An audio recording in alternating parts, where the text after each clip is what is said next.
ওই আল্লাহর বান্দা আল্লাহর কাছে দোয়া করে, আল্লাহ পারস্য থেকে মক্কা পর্যন্ত যাব, তেমন কোন সম্পদ আমার কাছে নাই। বান্দা খালি আল্লাহর কাছে চায়। কার কাছে?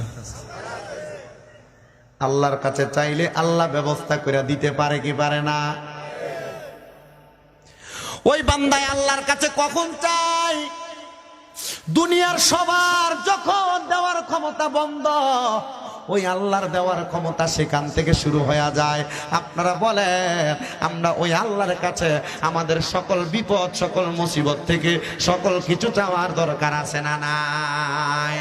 এবার আল্লাহর বান্দা যখন আল্লাহর কাছে তাহাজ্জুদের নামাজের মুসল্লায় বসে বসে ডাক দিয়া কয়, মনে ও দয়াল গো, আপনার কাছে আমরা এত কিছু চাই, কিন্তু আপনি আমাদেরকে সকল কিছু দিয়ে দেন। আল্লাহ, আমার জীবনে বড় শখ, আমি যেন আমার ইন্তেকালের আগে আমি আপনার বাইতুল্লাহ কাবা ঘরটা আমি একবার তাওয়াফ করতে পারে। আপনার হাবিবে কিবরিয়ার মদিনাতুর রওজাতুম মিন রিয়াদিল জান্নাহ যেইটা, সেইটাকে আমি একবার জিয়ারত করতে পারি। এবার আল্লাহর বান্দা সমস্ত জীবনভর আল্লাহর দরবারে নামাজের মুসল্লার মধ্যে কান্না করতে করতে আল্লাহর কাছে যায়। আল্লাহ মনের আশা পূরণ করেন, একবার মক্কা দেখান, একবার মদিনা দেখান। বান্দা যখন বারবার কান্না করে, এমন ভাবে 1 বছর 2 বছর করতে করতে দীর্ঘ 25 বছর অতিবাহিত হয়ে গেছে। ওই বান্দার বয়স 100 বছরের কাছাকাছি, কিন্তু বান্দার মনের মধ্যে একটাই খায়েশ, আল্লাহ আপনারে ভালোবাসি, মরণের আগে যদি আপনার বাইতুল্লাহ কাবাগর না দেখা মারা যায়, আল্লাহ আমার মনের মধ্যে কোনো শান্তি লাগবে না, আমার মনের মধ্যে কোনো শান্তি লাগবে না, আমার মনের মধ্যে কোনো শান্তি লাগবে না। বান্দা বারবার যখন কান্না করে, এবার হঠাৎ করে সিদ্ধান্ত নিলেন, আমার বয়স যেহেতু এতক্ষণ পর্যন্ত ভারী হয়ে গেছে, আমি আল্লাহর বাড়ি যাওয়ার জন্য, আল্লাহর বাইতুল্লাহ তাওয়াফ করার জন্য এখনো পর্যন্ত কোনো সম্পদ আমার কাছে আসে নাই। তাহলে আমি আর দেরি না করে এখন থেকে আমি রওনা করব, একা একা হেঁটে আল্লাহর কাবা ঘর বাইতুল্লাহ দেখার জন্য আমি রওনা করব। জবান খুলে জোরে জোরে পড়েন আল্লাহু আকবার। তো আগের যুগে তো মানুষ বাইতুল্লাহ হাইটাই যাইতো, কিন্তু রাস্তার মধ্যে যে খরচ, ওই খরচ বহনের জন্য কিছু খরচের টাকা নিয়ে যাইতো। ওই আল্লাহর বান্দা বলে, আমার কাছে এমন কোনো সম্পদ নাই যেগুলা নিয়ে আমি যাব, কিন্তু আমি ওই দিন জুমার নামাজের মধ্যে আমি মসজিদের মধ্যে সবার সামনে দাঁড়াইলাম। শোনো আমার এলাকার মুসল্লির দলেরা, আমি তো অতদিন পর্যন্ত আল্লাহর বাইতুল্লাহ দেখার জন্য কান্না করি, তোমরা জানো? বলে হ্যাঁ জানি। বলে ও মুসল্লিরা, তোমরা আমার জন্য দোয়া করবা, আজকেই আমি এখান থেকে বাইতুল্লাহর উদ্দেশ্যে রওনা করব। যখন বাইতুল্লাহর উদ্দেশ্যে রওনা করব এই কথাটা বললেন, সবাই তার জন্য খাস করে করে দোয়া করে দিলেন, যাও তুমি বাইতুল্লাহর উদ্দেশ্যে চলে যাও। যখন বারবার দোয়া করে দেয়, আল্লাহর বান্দা সবার দোয়া নিয়া জুমার নামাজ পড়ার পরবর্তী সময়ে উনি গভীর রাত্রবেলা সফর করার জন্য রওনা করলেন। কারণ যারা দূরে হেঁটে হেঁটে সফর করে তারা রাত্র হাঁটে। বলে হুজুর কেন? কারণ রাত্রবেলা ঠান্ডা মৌসুম থাকার কারণে বেশি পথ আগানো যায়, এই জন্য রাত্রে হাঁটবে। আল্লাহর বান্দা বলেছেন, আজকে এশারের নামাজ পড়ার পরে আমি এলাকার মধ্য থেকে রওনা করব। আর এলাকার মধ্য থেকে আল্লাহর বান্দা যে রওনা করবে, এমন টাইমে এলাকার সবার কাছে জানা হয়ে গেছে। কারণ আগের যুগে যারা যারা মক্কা মদিনা যাইতো হজ করার জন্য, এলাকাবাসীরা তার সামনে যা বলতো, এ হাজী সাহেব, আপনার কাছে আমার একটা সালাম দিলাম, রসুলের রওজা মুবারকে আমার সালামটা পৌঁছে দিবেন। আর বর্তমান জামানায় মানুষ কোন দিক দিয়ে হজে যায়, কখন কিভাবে কি করে, মানুষ এগুলা টেরও পায় না। আর হজে যাইলে দোকানে বৈশা বৈশা একজন আরেকজনের সমালোচনা করে, বলে তে হজে যাইব তার ব্যাপার, আমরা এগুলার মধ্যে কান দেওয়ার দরকার কি? না রে মুসলমান, আগের মুসলমানেরা আরেকজন মুসলমান হজের মধ্যে গেলে তার সামনে যে তার কাছ থেকে দোয়া চাইতো, আর বলতো তুমি যখন বাইতুল্লাহ দইরা দইরা দোয়া করবা, ওই সময় আমার নামটা একবার মনে কইরা দোয়া কইরো। তুমি যখন মদিনা শরীফের রওজায় আথারে সালাম দিবা, যখন দোয়া করবা আমার নামটা স্মরণ করে করে দোয়া কইরো। তুমি যখন সাফা মারওয়ার মধ্যে দৌড়াদৌড়ি করবা, ওই সময় আমি বান্দাটার নামটা মনে রাখো। আল্লাহর বান্দা মক্কার পথে রওনা করেছে। রাস্তার মধ্যে কত মানুষ আল্লাহর বান্দাকে স্বাগতম জানায়, আহলা ওয়া সাহলান মারহাবান, দুয়ুফুল্লাহ দুয়ুফুর রহমান, ও আল্লাহর মেহমান, আল্লাহর ঘরের দিকে যাচ্ছেন, আমাদের জন্য আপনি দোয়া করবেন। এমন ভাবে বারবার যখন সবাই দোয়া করে, ওই আল্লাহর বান্দার কাছে কি কোনো টাকা আছে? টাকা নাই, নিয়ত করছে কেমনে দেব? আচ্ছা হাইটা যাইব। আর এমন টাইমে ওই পারস্য সালমান ফার্সির এলাকার একজন মহিলা বুড়ো মানুষ লাঠি বট দিয়া দিয়া মাদ্রাসার সামনের মধ্যে আইসা দাঁড়াইছে। এ আল্লাহর বান্দা, আমার দুইজন নাতি আজকে জুমার নামাজ পড়তে দেয়া খবর পাইছে তুমি নাকি আজকে এশারের নামাজের পরে বাইতুল্লাহ তাওয়াফের উদ্দেশ্যে রওনা করতেছ। আল্লাহর বান্দা, আমার জীবনে অনেক বড় শখ ছিল, আমার জীবনে অনেক বড় শখ ছিল আমি বাইতুল্লাহ তাওয়াফ করব, মদিনা শরীফ জিয়ারত করব, কিন্তু আমার এমন কোন পুরুষ মানুষ আমার বাড়িতে নাই দেনি আমার মক্কা মদিনা দেখাইবো। ছোট ছোট দুইটা নাতি, তাদের সেই সামর্থ্য নাই, ছোট মানুষ। কিন্তু আমি ওই বাইতুল্লাহ যাওয়ার জন্য আজ থেকে অনেক বছর পর্যন্ত এখন পর্যন্ত আমি অনেকগুলা দেরহাম জোগাড় করছি। আল্লাহর বান্দা জিজ্ঞাসা করে, মা আপনি কত দেরহাম জোগাড় করছেন বাইতুল্লাহ যাওয়ার জন্য? মহিলা কয়, হুজুর আমি শুধু জমাইছি, আমি গুনতে পারি নাই। এই নেন আমার দেরহামগুলো আমি আপনারে দিলাম, শুধু এটার বিনিময় আপনি একবার আমার সালামটা রহমাতুল লিল আলামিন নবীর দরবারে দিয়া দিয়ে।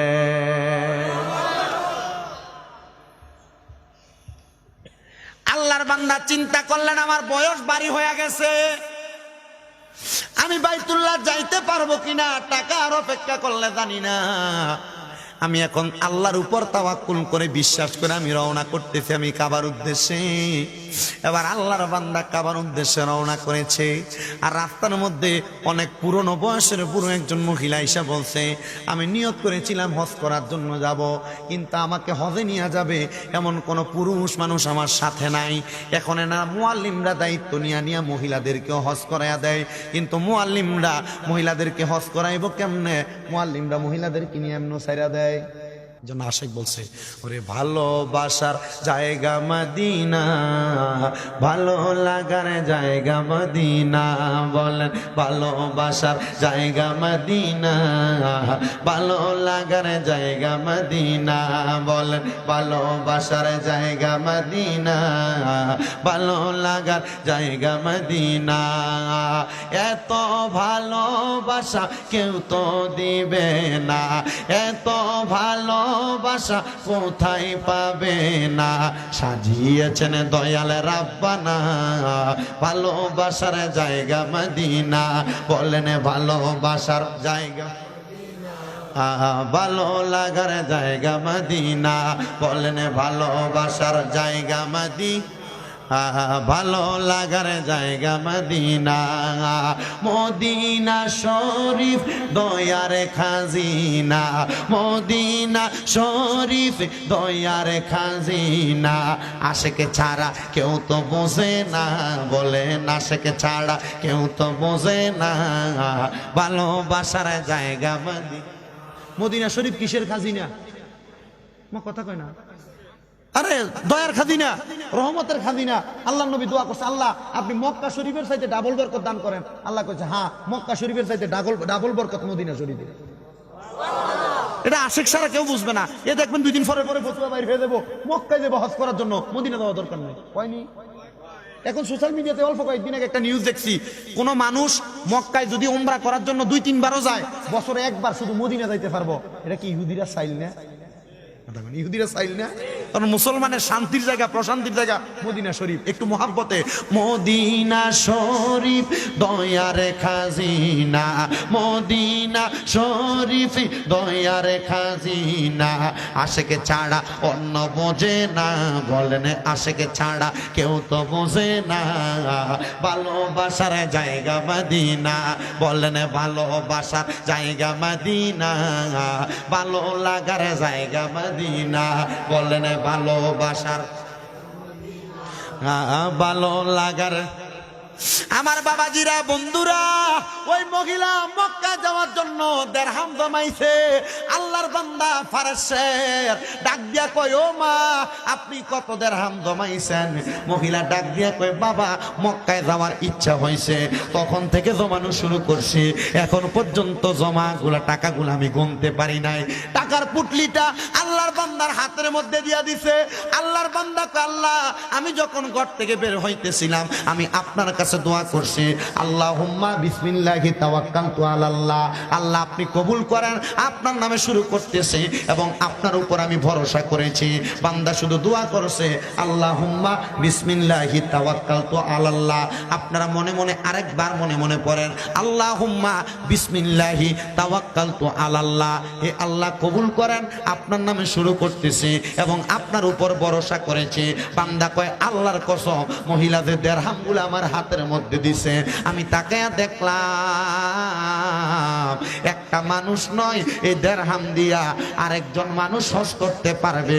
আমি ওই দিরহামগুলা দেখা মহিলাকে বললাম, মা গো মা, আপনি আর দেরি করবেন না, আমার সাথে চলেন, আমি আপনারে হজ করামু। মহিলা ডাক দিয়া কয়, হুজুর আপনি আমার জন্য গায়রে মাহরাম, আপনি আমার চেহারা দেখতে পারবেন না, কিন্তু আপনি আমার হজে কেন নিবেন? আপনি আপনার পথে চইলা যান। আল্লাহর কসম, আমার আল্লাহ যদি আমারে কবুল করে, আমারে আপনার পাক রব্বুল আলামিনের ঘর তাওয়াফ করার সুযোগ করে দিবে। আল্লাহ চাইলে সম্ভব কিনা? আল্লাহ চাইলে সম্ভব। আমরা আল্লাহর কাছে চাই না তো। আমার ঘরে ফোলা পাইনি, সবই আমার কাছে দোয়া চাইতেছে। আবার কইছি যে আমরা দোয়া করি। আমি কিছু তোমরা এলাকা 65 জনই কইছিলা, তোমরা 65-67 জন ফোলা পাইনি একসাথে, বলছি মিল থাকবা, তোমরা চাইলে মেম্বার চেয়ারম্যান বানাই পারবা। 65 হলেন যদি এক জায়গায় খারো, কথা কই না, ঠিক আছে না? একটা ফোঙ্গট কেটে জানি হুজুর দোয়া করি, মাইন্ড পড়াইতে গাড়িতে বড় শতান হেতে না জীবনও খারিত না, জানে মা কি কইলাম। আমি চিন্তা করি তার মন মানসিকতা কতটুক কুৎসিত হলে কথাতে আমার পর্যন্ত ইয়ে করতে পারে। তুমি বিয়ে করবা, তুমি এমন খারাপ কথা তোমার মনে বুকিল লেগে কথা কই না কেন?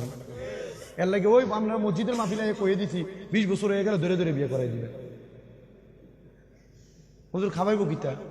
এই খাবার চিন্তা আপনি করেন না, আল্লাহু খায়রুর রাজিকিন, আল্লাহ উত্তম রিজিক দাতা।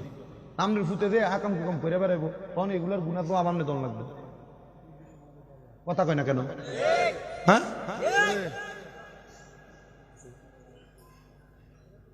এই জন্য সন্তানদেরকে আপনি আপনার আন্ডারে থাকা অবস্থায় এটা একটা লাইন করার ব্যবস্থা করেন তাড়াতাড়ি। জিগান তো আপনি নোমানের আব্বা, আজকে তো নোমানের অসুস্থতা থেকে মুক্তির জন্য মাহফিলের আয়োজন করছে, তার আব্বা আম্মারে জিগে এনেছে, তার মনে এখন কত কষ্ট যে ফোলাটা হসপিটাল ভর্তি, কোন রোগ কোকায় পাইতেছে, পরে লাস্ট পর্যন্ত একটা পাইছে যেটা আল্লাহ জন্য এটা থেকে শিফা দান করে। আমরা আস্তে আমিন কর, আর জোরে পড়ে না আমিন।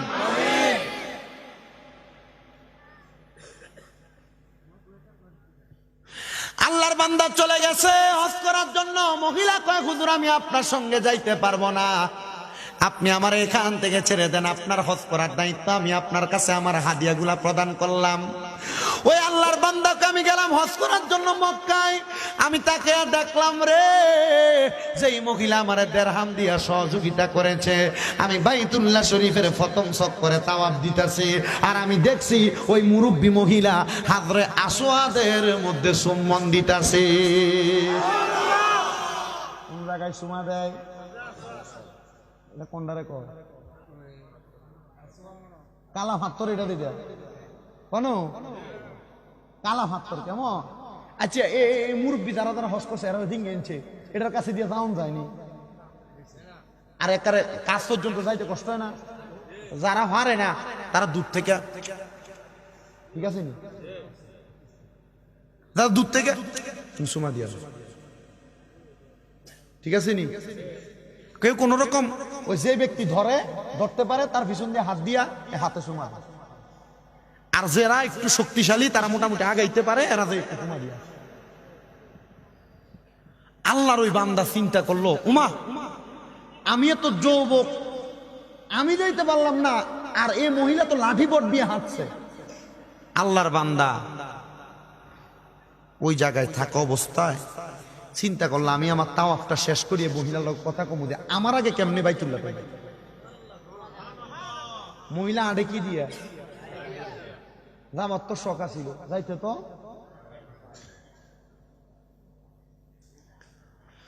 আল্লাহর বান্দা চিন্তা করলেন এই মহিলা কেমনে আসলো হজ করার জন্য।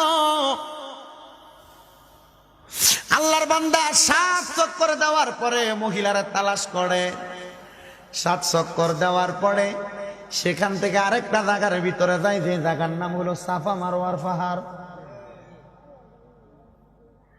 কি তোর সাথে আলাদা?